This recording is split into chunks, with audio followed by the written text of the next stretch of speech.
रात का तीसरा पहर था। रिया अपने पुराने पुश्तैनी घर में अकेली थी। बाहर बारिश हो रही थी और खिड़की पर गिरती बूंदों की आवाज कमरे में सन्नाटा भर रही थी। तभी उसने देखा कि कमरे की दीवार पर एक परछाई हिल रही है। रिया चौंक गई क्योंकि कमरे में कोई नहीं था।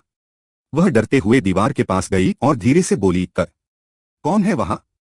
कोई जवाब नहीं आया, लेकिन परछाई अब और बड़ी होती जा रही थी, जैसे कोई धीरे धीरे उसकी ओर बढ़ रहा हो।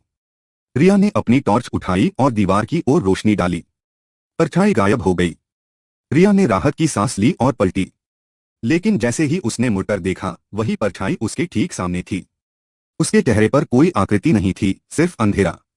और तभी एक ठंडी भयावह फुसफुसाहट सुनाई दी, तुमने मुझे देख लिया, अब तुम मेरी हो।